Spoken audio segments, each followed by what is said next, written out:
പാകിസ്ഥാന്റെ information minister ഇന്ന് press and media ഔട്ട്ലെറ്റ്സിന് പ്രധാനപ്പെട്ട ഒരു അറിയിപ്പ് കൊടുത്തു. 26 മുതൽ 36 മണിക്കൂറിനുള്ളിൽ ഇന്ത്യ പാകിസ്ഥാന് എതിരെ ഒരു സൈനിക ആക്രമണം നടത്താൻ പദ്ധതിയിടുകയാണ്. അതുമാത്രം അല്ല, ഈ പെഹൽഗാം ആക്രമണത്തെ പാകിസ്ഥാൻ ഒരിക്കലും പിന്തുണച്ചിട്ടില്ല.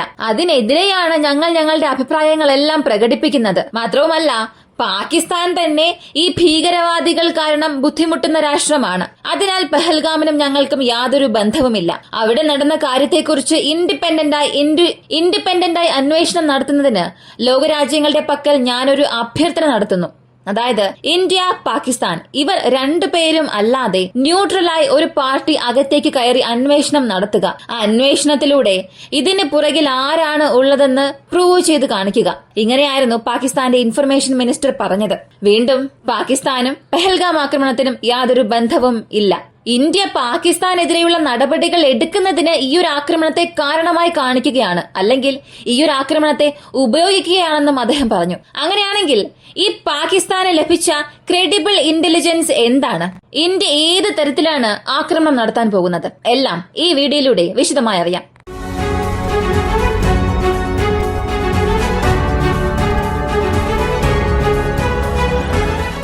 ആദ്യത്തെ കാര്യം, മൊബിലൈസേഷനെ സംബന്ധിച്ച് പാകിസ്ഥാൻ സൈന്യം ഒരുപാട് സ്ഥലങ്ങളിൽ അവരുടെ ടാങ്ക്സ്, ആർട്ടിലറീസ് എല്ലാം കൊണ്ടുവന്ന് നിർത്തുന്നുണ്ട്. ഇത് സംബന്ധിക്കുന്ന വീഡിയോസ് നിങ്ങൾ ട്വിറ്ററിലും മറ്റ് സോഷ്യൽ മീഡിയ പ്ലാറ്റ്ഫോംസിലെല്ലാം തന്നെ കണ്ടിട്ടുണ്ടാകും. പാകിസ്ഥാനെ സംബന്ധിച്ചിടത്തോളം അവരുടെ യുദ്ധവിമാനങ്ങൾ, ആർട്ടിലറീസ് എല്ലാം ബോർഡറിനടുത്ത് നിർത്തുന്നുണ്ട്.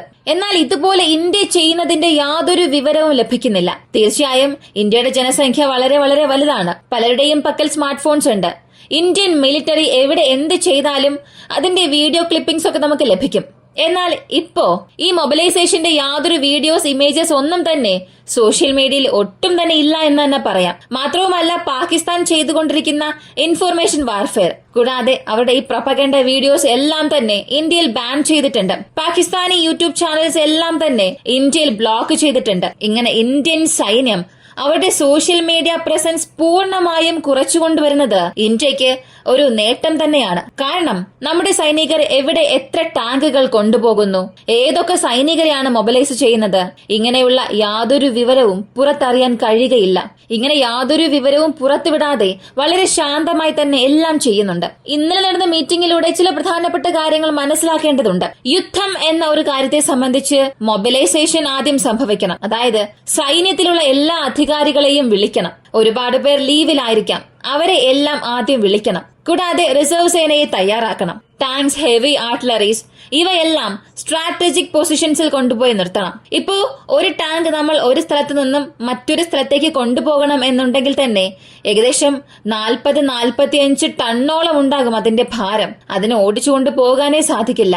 അപ്പോ ഒരു ട്രക്കിന് പുറകിൽ വെച്ച് അതിനെ കൊണ്ടുപോകണം. അങ്ങനെയാണെങ്കിൽ ആ ട്രക്കിന്റെ ഫ്യൂവൽ കോസ്റ്റ് അവിടെ നോക്കണം. ഒരു ടാങ്കിനെ സ്റ്റാർട്ട് ചെയ്ത് 10 മിനിറ്റ് അതിനെ വെറുതെ നിർത്തിയാൽ പോലും ഒരുപാട് ഫ്യൂവൽ അവിടെ ചിലവാകും. ആ ഫ്യൂവൽ കോസ്റ്റും നമ്മൾ നോക്കണം. മാത്രമല്ല, എയർക്രാഫ്റ്റ്സ്, ഇന്ത്യൻ വ്യോമസേനയിലെ എല്ലാ ട്രാൻസ്പോർട്ട് എയർക്രാഫ്റ്റ്സും ഹെവി ലിഫ്റ്റിംഗ് ചെയ്യേണ്ട ഒരു സാഹചര്യം വരും. സോൾജേഴ്സിനെ ലിഫ്റ്റ് ചെയ്യണം, എക്യുപ്മെന്റ്സ് ലിഫ്റ്റ് ചെയ്യണം. ഇനി passenger airlines, air India, IndiGo പോലുള്ള എയർലൈൻസും സൈനികരെ ഒരു സ്ഥലത്ത് നിന്നും മറ്റൊരു സ്ഥലത്തേക്ക് കൊണ്ടുപോകാനായി എയർ ലിഫ്റ്റിംഗ് ഒക്കെ ചെയ്യണം. അപ്പോ സാധാരണ ഒരു വ്യക്തിക്ക് തന്നെ 7,000-8,000 ടിക്കറ്റ് വാങ്ങുന്ന കൊമേഴ്ഷ്യൽ എയർലൈൻസ് ഓരോ സൈനികർക്കും ഗവൺമെന്റിന്റെ പക്കൽ നിന്നും ചാർജ് ഈടാക്കും. ഇങ്ങനെ മൊബിലൈസേഷൻ ചെയ്യുന്നതിന് തന്നെ പല കോടിയോളം ചിലവാകുന്നുണ്ട്. ഏകദേശം 50,000 കോടി ചിലവായാൽ പോലും അതിൽ ആശ്ചര്യപ്പെടാനൊന്നുമില്ല. അപ്പോ ഇതേ കാര്യമാണ് പാകിസ്ഥാനും വരുന്നത്. ഓരോ തവണയും പാകിസ്ഥാൻ അവരുടെ ടാങ്ക്സിനെ കൊണ്ടുപോകുന്നതും ട്രെയിൻസിൽ പീരങ്കികൾ ലോഡ് ചെയ്ത് കൊണ്ടുപോകുന്നു, അവരുടെ ഫൈറ്റർ ജെറ്റ്സിനെ സോർട്ടിസം ചെയ്യുന്നു.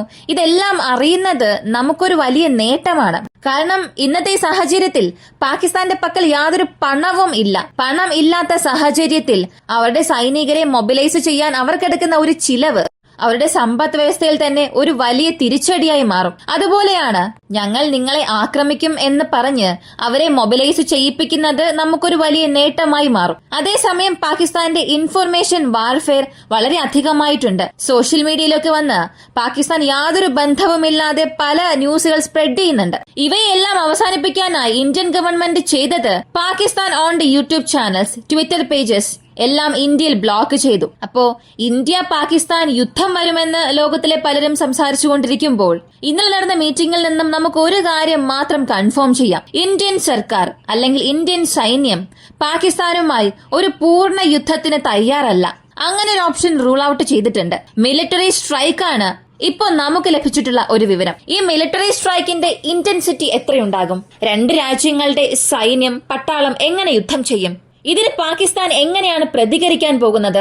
നമ്മൾ നടത്തുന്ന സൈനിക ആക്രമണത്തിനെതിരെ അവരെങ്ങനെ പ്രതികരിക്കും? അപ്പോ ഈ സ്ട്രൈക്കിനെ ആശ്രയിച്ചായിരിക്കും അടുത്ത ഒരു യുദ്ധമായി മാറുമോ ഇല്ലയോ എന്നുള്ളത്. മിലിറ്ററി സ്ട്രൈക്കിൽ നമ്മൾ ഇപ്പോൾ ടാർഗറ്റ് ചെയ്യുന്നത് തീവ്രവാദ ഗ്രൂപ്പുകളുടെ എല്ലാം നേതാക്കന്മാരെയാണ്. ആ നേതാക്കന്മാർ എന്ന് പറയുമ്പോൾ അവർ പാകിസ്ഥാനിൽ വളരെ ഡീപ്പായിട്ടായിരിക്കും ഉണ്ടാവുക. അപ്പോ ഒരു ഡീപ്പ് സ്ട്രൈക്ക് നമുക്ക് ചെയ്യേണ്ടതായി വരും. ഈ ഡീപ്പ് സ്ട്രൈക്ക് എന്നത് ഒരു ഇസ്രായേൽ സ്റ്റൈലിലായിരിക്കും എന്ന് ഒരുപാട് പേർ പറയുന്നുണ്ട്. ഇസ്രായേൽ എങ്ങനെയാണോ മറ്റൊരു കൺട്രിക്കുള്ളിൽ ഡീപ്പായി നുഴഞ്ഞു കയറി അവരുടെ നേതാക്കന്മാരെ കൊന്നത്, അതുപോലെ നമ്മളും ഈ ഒരു സ്ട്രൈക്ക് ചെയ്യുമെന്നാണ് പലരും പറയുന്നത്. ഇതിനു മുൻപ് നമ്മൾ ചെയ്ത സ്ട്രൈക്സുകൾ എല്ലാം തന്നെ surgical strike, Balakot air strike, ഇവയെല്ലാം പാകിസ്ഥാന്റെ അതിർത്തിക്കുള്ളിൽ പ്രവേശിച്ച് വളരെ ദൂരം പോകാതെ വളരെ അടുത്ത് തന്നെ ചെയ്തിട്ട് തിരിച്ചു വരും. സർജിക്കൽ സ്ട്രൈക്ക് എന്നത് POK, പാകിസ്ഥാൻ ഒക്കുപ്പൈഡ് കാശ്മീരിലാണ്. അതുപോലെ ബാലക്കോട്ട് എന്നതും അതിർത്തിയിൽ നിന്നും വളരെ അടുത്ത് നടത്തിയ സ്ട്രൈക്കാണ്. കാരണം ഈ പാകിസ്ഥാൻ ചെയ്യുന്നത്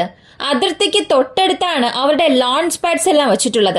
ആ ലോഞ്ച് പാഡ്സിലുള്ള തീവ്രവാദികളെ കൊല്ലണമെന്ന സാഹചര്യം വരുമ്പോൾ വലിയ രീതിയിലുള്ള എസ്കലേഷൻസ് ഒന്നും സംഭവിക്കാതെ ഈ സ്ട്രൈക്ക് വളരെയധികം എസ്കലേറ്റ് ആകാതെ ചെറിയ രീതിയിലുള്ള ഒരു ആക്രമണം ചെയ്തിട്ട് നമ്മൾ തിരികെ വരും. എന്നാൽ ഇപ്പോ നമ്മൾ ആക്രമിക്കണം എന്ന് ചിന്തിക്കുന്ന ഈ വ്യക്തികളെല്ലാം ഈ തീവ്രവാദികളുടെ എല്ലാം മാസ്റ്റർ മൈൻഡ്സ് ആണ്. ഇങ്ങനെയുള്ളവരെ പാകിസ്ഥാൻ ലോഞ്ച് പാഡ്സിലൊന്നും നിർത്തില്ല. അതായത് ബോർഡറിനടുത്ത് അവരുണ്ടാവുകയില്ല. ഡീപ്പായി പാകിസ്ഥാൻ ടെറിട്ടറിക്കുള്ളിലായിരിക്കും ഉണ്ടാവുക.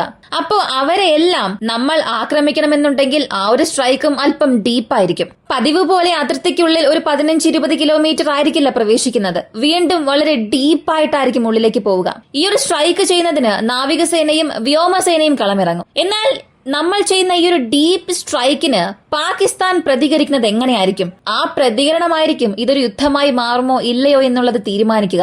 ഇപ്പോഴത്തേക്ക് നമുക്ക് ലഭിച്ചിരിക്കുന്ന കൺഫർമേഷൻ അനുസരിച്ച് ഇന്ത്യ ഇതൊരു പൂർണ്ണ യുദ്ധമായി ഒരിക്കലും അറിയിച്ചിട്ടില്ല. ഇന്ത്യ പാകിസ്ഥാന് എതിരെ യുദ്ധം തൊടുത്തുവിടാനും പോകുന്നില്ല. മിലിറ്ററി ആക്ഷന് മാത്രമാണ് പൂർണ്ണമായ ഒരു ഉത്തരവ് നൽകിയിട്ടുള്ളത്. എന്തായാലും ഈ ഒരു വീഡിയോയിലൂടെ ചില പ്രധാനപ്പെട്ട ചോദ്യങ്ങൾക്ക് നിങ്ങൾക്ക് ഉത്തരം ലഭിച്ചിട്ടുണ്ടാകും. എന്തായാലും ഈ ഒരു വീഡിയോയിലൂടെ പ്രധാനപ്പെട്ട ചില ചോദ്യങ്ങൾക്ക് ഉത്തരം ലഭിച്ചിട്ടുണ്ടാകും. അതായത് ഒരു യുദ്ധം വരുമോ ഇല്ലയോ എന്നുള്ള ചോദ്യത്തിന്. ഈ ഒരു വീഡിയോയെ കുറിച്ചുള്ള നിങ്ങളുടെ അഭിപ്രായം മറക്കാതെ കമന്റിൽ പറയുക. കൂടുതൽ അപ്ഡേറ്റ്സ് അറിയാനായി വോയിസ് ഓഫ് വിക്ക് നമ്മുടെ ചാനൽ സബ്സ്ക്രൈബ് ചെയ്യുക. മറ്റൊരു വീഡിയോയുമായി വീണ്ടും കാണാം.